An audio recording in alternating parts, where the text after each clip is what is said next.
Hot Hot Private. This is the War on Comics. I'm Colin. I'm Omar. Today we are diving into the year 1991. Yeah. We via the 60s, via the 20s.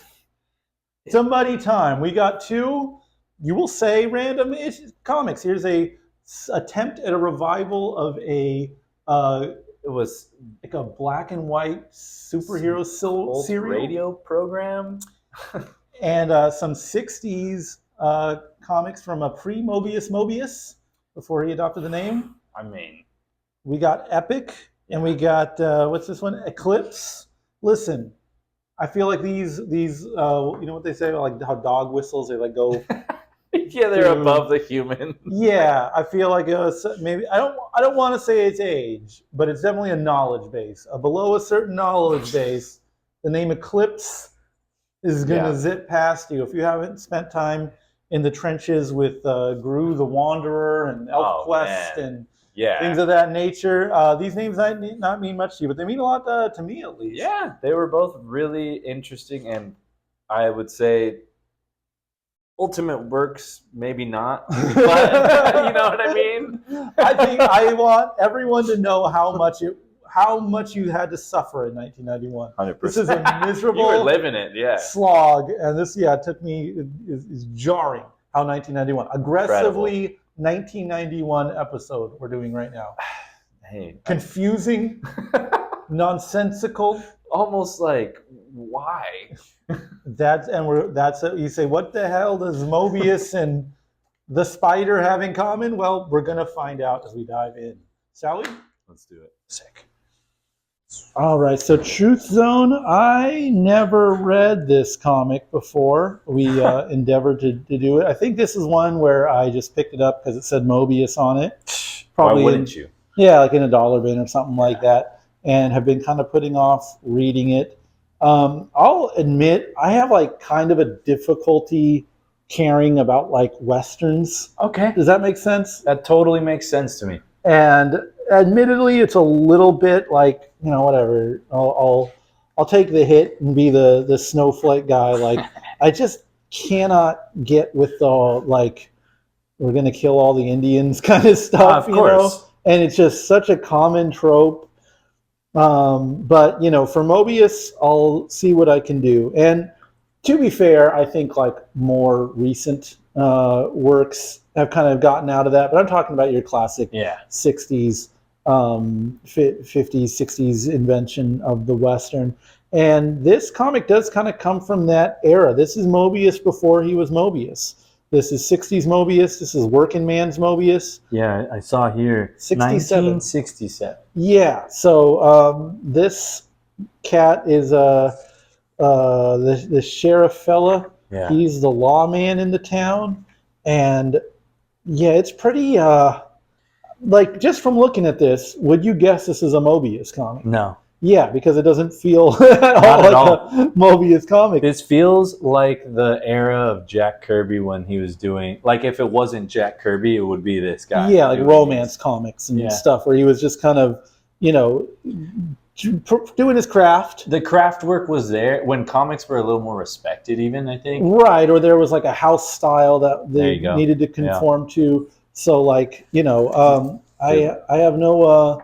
I understand contextually where they're coming from, but you know, when you think of the Moebius, you know, because he wasn't even doing these comics under the name Moebius. I forgot his name. Moebius was his name. Jean Giraud. There we go. Normal. That's his regular fucking name. Yes. Moebius was like when he wanted to do freaky comics. When he couldn't put his like actual worker name on there or whatever. Yeah, and so this is working man's Moebius. Like, dude, this is actually something that I there was moments in here when I was like, okay, I know this is his like, he's a great illustrator and a great mind here. Yeah. But this is like what takes me back to like, oh yeah, this is kind of 60s pulp right here. Right. With super like tight kind of little shots. Like I don't know if this is cinematic like as much as I can put that word. But you look at something like this, and this is classic, you know, Maniac, just detailed work,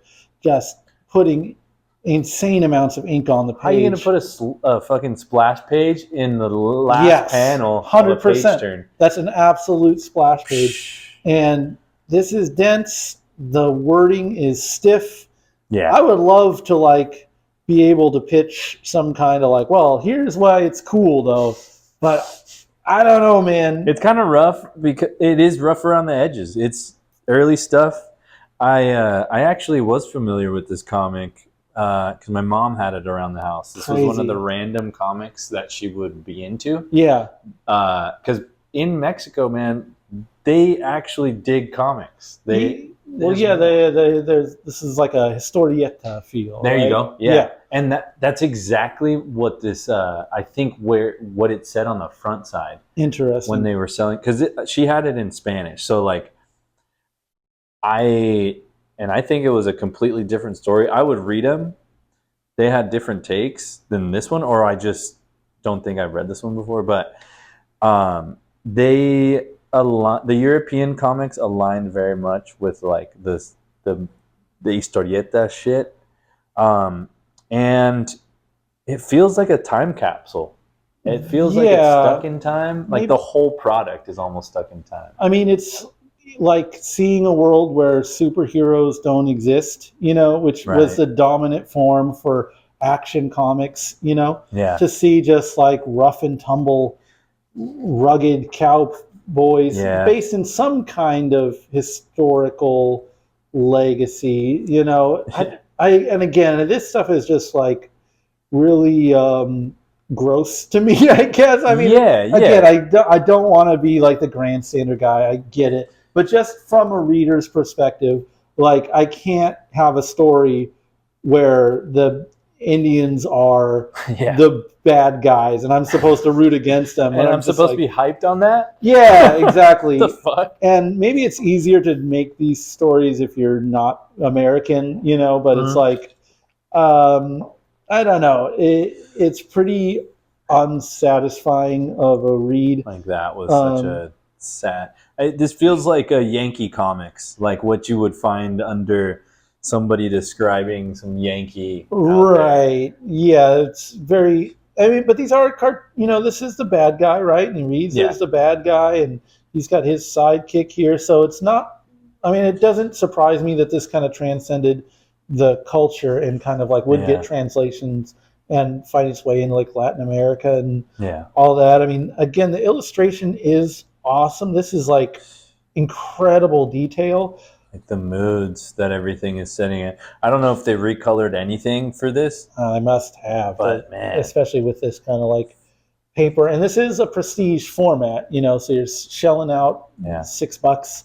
At the time was a lot more, for this high profile presentation. And it's nice that it's here. I think from a perspective of seeing, where Moebius started, or as an example of that, it's interesting. I think what I'm fascinated by as well is that this is sitting on the racks next to Wildcats and Spawn. Wow. Like it's 1991, the direct market is popping. Moebius has a name, like he's popular enough to where his name on the front will sell something. Yeah. And people do have a hunger for older comics at the time. So it's not unfathomable that this comes out, but it's just, I guess, anachronistic, like it's so out of place from anything that would be on the shelf, save for maybe like EC Comics reprints. Right. It has that like old world feel of it now. Even in the 90s, this would have felt kind of like so of its time. Jesus, the craft. I mean, you have to draw these trains.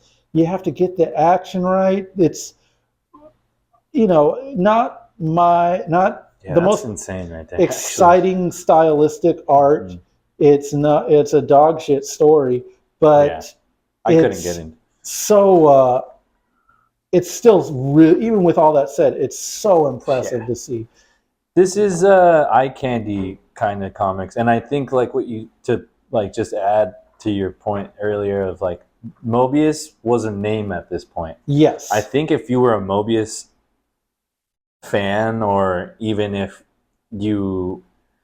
I think if you're a fan of art in general, you should look into Moebius. That's a insane artist that we were blessed to have in our era. But the idea of starting here, yeah, this would be one of those. Crazy. It's weird that it's here, but you see the bones here. What would be the term, like the different segments of man as like it's evolving? I was like, oh man is yeah, evolving. yeah, This is somewhere in the beginning, like absolutely. Or I mean, again, it's fully formed, but this is not. Anyone else would stop here. Anyone else Right. would just be content to draw this kind of stuff I'd be until they fucking couldn't. satisfied to be able to just Oh. draw this train. In any of these panels, I would think I would Yeah. hang on my wall as a. Yeah. I would be a champion. I would be. You'd be so excited. I'd be Rocky running up the stairs if I figured out this kind of like foreground, background, shadows, the coloring. It's amazing. The art. It's just that like it's like that illustration that like you know, like Jack Kirby style, like Toth style, even you know. But even I do think that there's the underpinnings of Moebius here still, like his touch is on it. Yeah, I mean in the details for sure, and I guess it doesn't really have the thin lines, or maybe this is just such a great example of like how you have to learn the foundations before you can freak it. Because when I think of Moebius stuff, I think of really elongated characters and the proportions just heavily distorted. I mean, he'll give this guy a big chin because he's the bad guy, and then he'd have him stick out in some kind of way. And it works. But these are still has such a classic understanding of basic anatomy, and I guess from there he can kind of stretch and go crazy and give you some of the stuff that you see later on, but and play with it a little bit. Very rarely does someone have this foundation, and does someone who makes such avant-garde work as Moebius absolutely have such a straight-laced side to him. So in that regard, I appreciate seeing a straight-laced side, but is it something that you're going to break off the shelves and read and reread and recommend to all your friends? I don't know. It's it's a well-manufactured book. You know, I think bang for your buck wise, it ain't bad.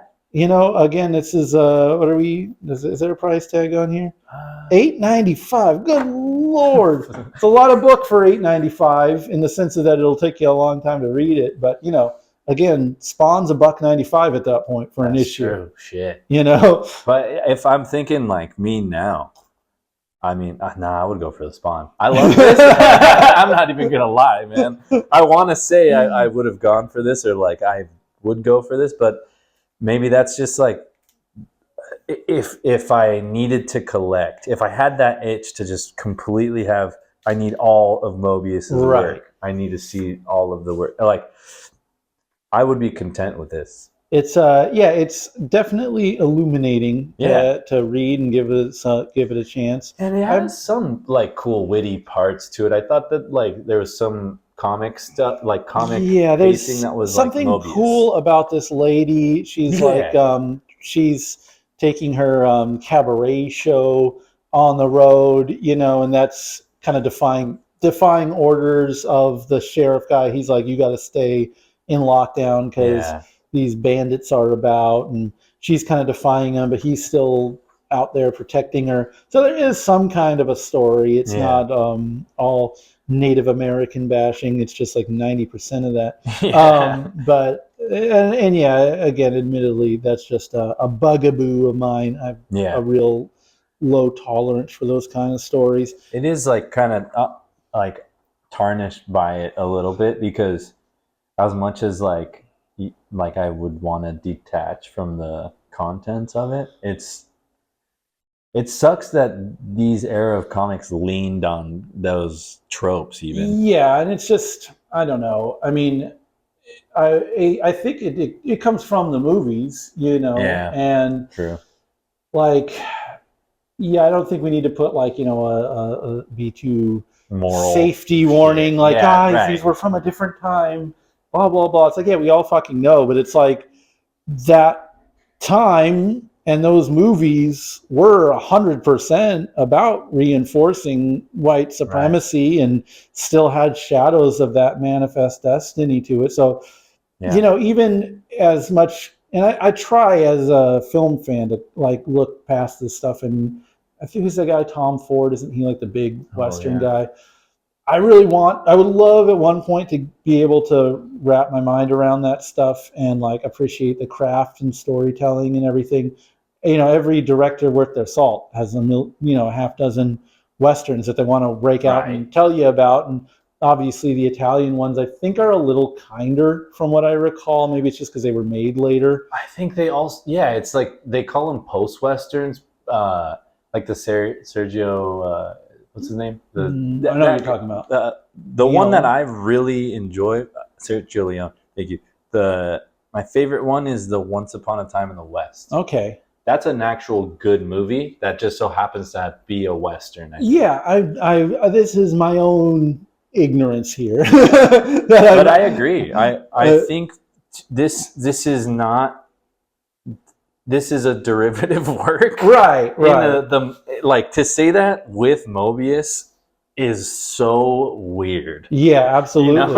And it's, I don't know. I guess you need to have a dose of reality. Even your heroes still kind of took a paycheck and made a pretty, as much as we can talk about the craft, it is pretty bog standard in terms of the story it delivers. And even to an extent, for as much as I enjoy the craft, it's definitely not the kind of thing I look to in a Moebius comic. Yeah. So, I don't know. Illuminating, interesting footnote. I keep going back to it. Why the fuck in 1991 was this, other than having the name Moebius to exploit, and I'm sure these rights to print the stuff was dirt cheap, but like a prestige format, really nice presentation. Almost $10. Jeez. Almost $9. This is, so what I would like to think is that Marvel hired him for that Silver Surfer stuff. Right. I don't know if this was near that time or anything. I mean, it's Epic. So Epic did I'm trying to think of how deep their reprints were. Did they do any other Moebius stuff like the airtight? I'm no expert. I have to look into associate Epic with a lot of like Conan stuff. So Barry Windsor Smith or like like nice like standalone Conan graphic novels. Epic did interesting stuff. This is a manufactured book. The colors are good, yada yada. But I mean, even I see this now. This had to be later Moebius, right? Doing the collections, or something. But it is, it's an interesting historical document. I mean, you want to see me just like that's line is beautiful, amazing, and that's a little bit of Fashion Institute kind of stuff. Yeah, and he's still giving him a robot arm. Like there's still some kind of sci-fi stuff present. The gun is all simple, but like not simple. Like it's. No, you could. You'd not giving high praises on this comic, but you could still spend an entire lifetime and never approach on this anything close to as good of that as an from an illustration perspective. It is so 90s in that. It is, the cover is worth the price of admission on here. Sure. I would say like this. Maybe those things do have their space of like. Some of them are just kind of pretty wall hangers. Like they are just like the wall bang. Like I've been calling the comics that I just like the wall bangers. Just like I'll throw them on like the bookshelves, but facing out, so that I'm like, you know what? I'm not gonna reach for that comic, but I like that shit. Yeah, it's good to look at. Nice, and I don't know, graphic design wise, like this kind of Southwest. This like I don't know. What is that 90s coffee shop style, like Southwestern core. Yeah, I mean, it's so sick. Though. Yeah, it's it ignites something for you as far as being a time capsule goes. But yeah, man, You fucking started it with this thing. So I did kind of ask for it with this random. Yeah, we're let me get a little zoom. Yeah. There we go. So what do you got on the spider, master of men? Okay, the spider. So this is something that Omar in the age of like maybe 7 or 8 would have completely picked out. Yeah, like the colored pencil style, the like complete like you made this in the back of the classroom. Like for some reason I just remember that era of like sharing comics with friends, right. and we're just fucking around in the back of the class and writing our own comics. This would have been in the lineup. And yeah, the artwork is definitely Fuck yeah. every. I don't know a single soul attached to this. You know any of these I only names? I've only heard of Tim Truman, and I can't tell you where. I have no idea where, but I just know I've heard this guy somewhere. It looks so cool. It is it's definitely eye feast. Utter dog shit story. Let's just get that out of the way. I think like it was a trend at the time to kind of try to bring these pulp guys back. Maybe it's because they were public domain, or like, you know, Batman took off, like Batman 89, you know, and that was like such a huge cultural moment that like, I think maybe they just said, well, what's another character from that period? And that's where, you know, the trickle down effect of like the Phantom, the Rocketeer. Dude, why the fucking Rocketeer? There was video games made for children the Rocketeer, of the like, Rocketeer. Had barely come out, right? It was. I mean, it was. I remember it fondly, but like, you know, why? No one was asking for it. And talk about this. This was like a pulp.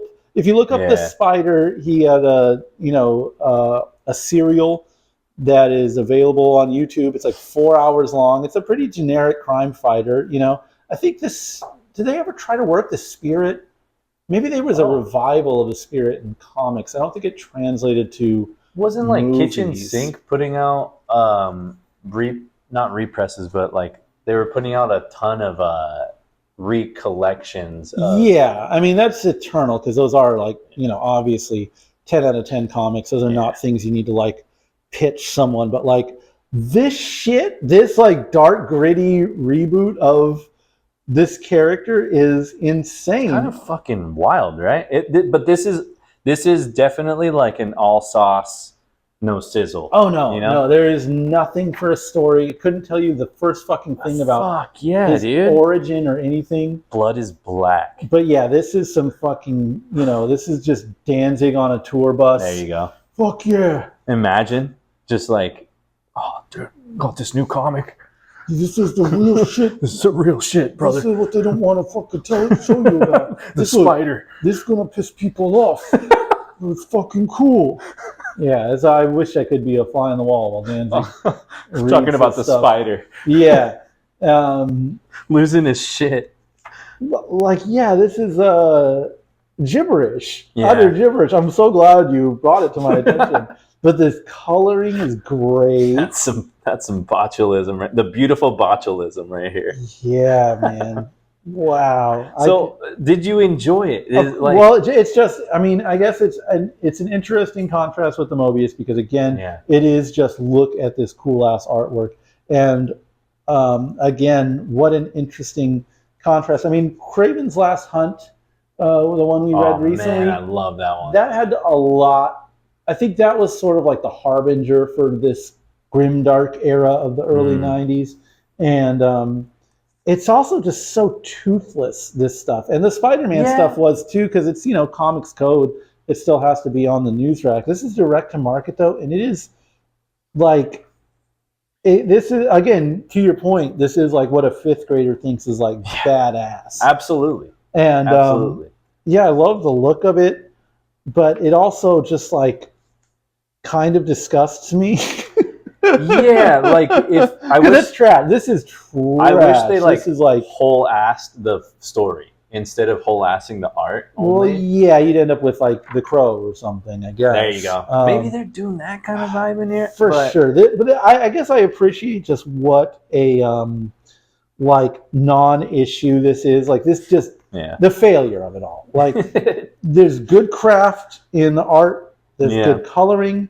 The manufacturing, this is real good quality paper. Yeah. Like, I have nothing bad to say about like the names attached, but why the fuck would you need to attach a 1910s where did they get this silent film character and like that not a soul remembers? Nothing. This is like a pocket dimension, like an unreality. Like, there's someone who loves this and like is a big spider head, you know, and like was really deep into that world and has like probably found some old like lobby posters to hang up in the wall in the room. I was gonna say it has like the old ephemera from the actual radio show. For sure. I'm sure it's out there, and I'm sure it's like a very small, tight-knit community. And I imagine those guys would think this sucked, because who the fuck is this for? Who is this for? It's for you in 5th grade. It's it really is. It really is. And I don't know, there was like even all that Valiant stuff like Magnus Robot Fighter and all that stuff was very like trying to bring that stuff into the current year. And I don't know why. Is any of that cool? What's the bangers? What is the bangers? I was gonna say Solar Man of the Atom, but I like the old one better. I'm just talking like movies, anything that like what did they revive from that early period that was cool? Like, the real tombstone on that was Green Hornet with Seth Rogen. Yeah, man. Kato! Dude. Who's gonna make my latte today? Why is my latte different today? That's insane. I gotta watch that movie again. That was a tremendous piece of shit. That movie was nuts. But it just never. I mean, like The Rocketeer made money. Dick Tracy. Okay, there we go. Okay, there you go. Dick Tracy, banger film. Surreal, weird, fucked up. Yeah. People will be watching Dick Tracy years down the line. That one I'll give. Addams Family technically was one of those kind of IPs, if you will, from that era that they managed to bring into the early 90s that hit. But like for every one of those, there's this shit. Yeah. That is like, again, let's say you love this comic. Let's say this comic what brought kills you here? It for you. You have to admit this didn't work. Like, this failed. No one knows who the spider is. I've never heard of. Like the visuals though. That's insane. Like visual imagination. Like this is like I don't know how I can restate it. It's just like the love for comics in this era. This would have produced that, and it is totally bleeding edge as far as the technology goes, because this nicer quality of paper could like take in these kind of colors and gradients. They're using it all to the utmost advantage, right? And it's all there except for the fucking story. The story, like we see the spider after. Wasn't he out of the story for about like a chapter? And he's like whatever they're trying to push. It's like he's a rich guy, and this is his thing. Yeah. Like all of them are like.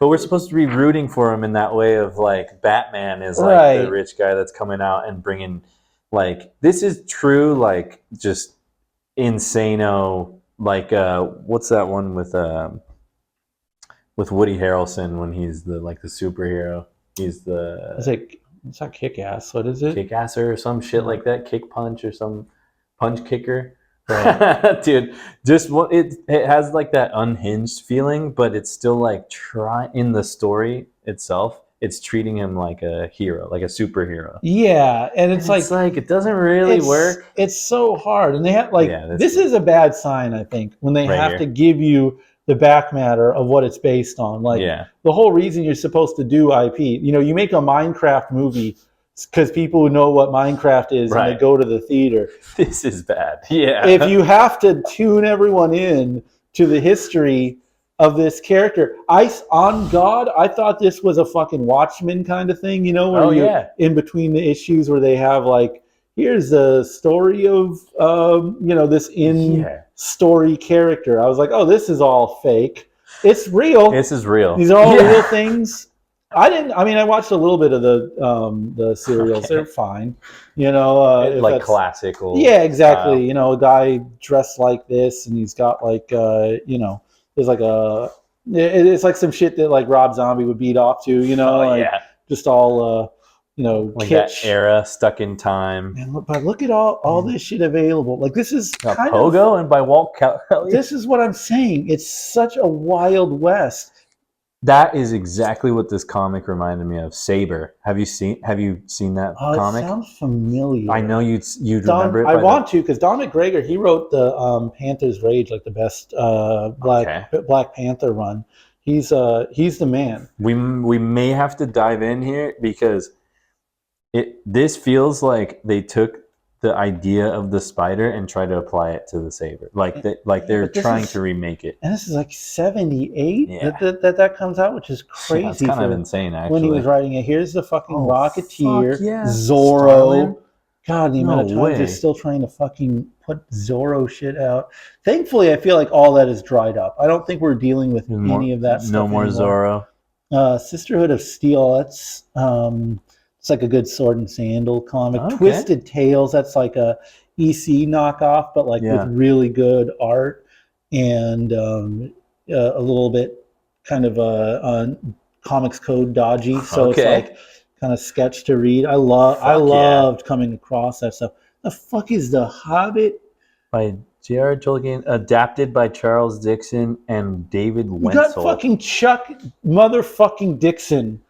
The goddamn and I didn't know you did that, dude. 1990. So he's fucking doing rails, writing fucking Punisher and Nightwing, and then in between that has time to hop over and do a fucking Hobbit adaptation. Shit, man, dude. I want to read that. I want to see what kind of energy he took that in. So fucking cool. I mean, the Crazy Cat. Oh and yeah, Ignatz that's so stuff. cool. Oh my god, like this. It was. Wild fucking West. That's all I got to say. You're getting this all from an Eclipse offering. Absolutely, and like Appleseed, that's like hell yeah, manga, I remember that. Some manga shit. Yeah, like that's early manga. Alan coming Moore's over. Miracle Man. That's of course like a whole mired deal, bro. You ever fuck with P. Craig Russell shit? I have one P. Craig Russell book. Yeah, he did the Ring cycle from Wagner, an adaptation. Again, I would love to contrast the Craig P. Russell and Chuck Dixon adaptations, because if you want to talk about like adaptation in comics, that's the one. He's a reason why he's like the most. He's just a very like highbrow kind of guy, you know. Like P. Craig Russell shit is so cool, and to see him doing I think it's like a Beethoven. It's like a Beethoven opera, the Magic Flute. 1990. And so like that's gotta fucking bang. That's what a so cool sick, fucking man. life, man. Imagine just like listening to opera and being like, I got to turn this into a fucking comic book. There's my man Eddie Campbell, kind of badass, and doing I guess not self-published, you know, but Scott McCloud's Zot, dude. This shit is what a wild scene, man. This shit was just on the racks, waiting to be picked up, advertised. 1990, absolute dog shit con. Yeah, this is not getting a pass. I don't. What is it? This is like you read this absolute turd of a comic, and you're like, oh, let's see what else is available. Oh, here's P. Craig Russell's adaptation of fucking Beethoven, or like how symphony. How is Eclipse? How do you justify this? I mean, this must have been just like the before times, before the speculators, before the for sure. But like that stuff came direct market is like dug deep. There's money coming in. It's pre-image. Yeah, I don't know what the breakdown of this could possibly be in terms of like, you know, rights ownership and all that. I feel like the Epic and Eclipse lines were very convoluted, but I think they are. In terms of like, you know, it gets messy from a legality perspective in terms of who owns what. Like who could have the licenses on these? Yeah, you got to pay the Like- fucking family from Beethoven for adapting. Die Zauberflute. Schopenhauer. Yeah, exactly. Fucking A. Pay these guys. I mean, I think we can agree of why we see the epic and eclipse kind of marks aren't around. No, it's. I mean, there's no identity. I mean, what can you do when you're doing edgelord shit? Yeah, Legit completely. fucking boomer nostalgia. Yeah. And like highbrow shit like Crazy Cats and fucking like trash in a cool way, like Twisted Tales. Like there's no brand identity, I guess you would say, in today's speak. But at the same time, I pick this shit up when I see it. You know? I know. I had to. It's so... Even if it Can sucks, you blame me why I picked this no, shit it's up, awesome. dude? Like, I might pick... If I saw Volume 2, I'd snag it. Hell yeah. And it's like... You know, it's got some cool shit to it. It's totally forgotten. Absolutely fucking... Not even a footnote. Do we have some the Master of Men, the spider heads out there? Well, I want to hear from them. I'm a little bit scared of them. Now I feel they're going to come for me. I think they're going to want to do the blood dance. Like, was there a book 2? How far did this go? I know for a fact there was a book 2 because I was not confident enough to buy the other one.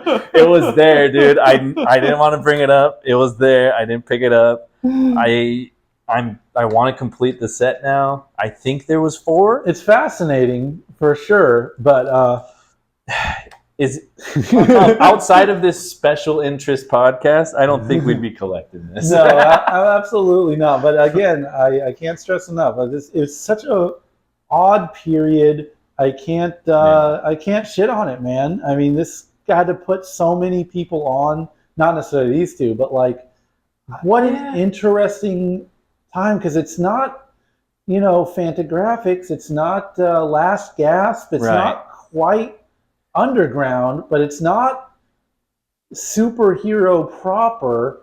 It's in its own lane, man. Yeah. And it's a mixed bag, and I think it's worth cracking into. To me, at least, it's much more interesting than anything that's going to be sitting on the shelves. Right. Now, even if it does suck, it's still cooler. I think so. Should we sign off here? Okay. At ease, private. Guys. Is that our official sign off? I think so. Okay. At ease. Boom. How are we looking? We got it. We got it.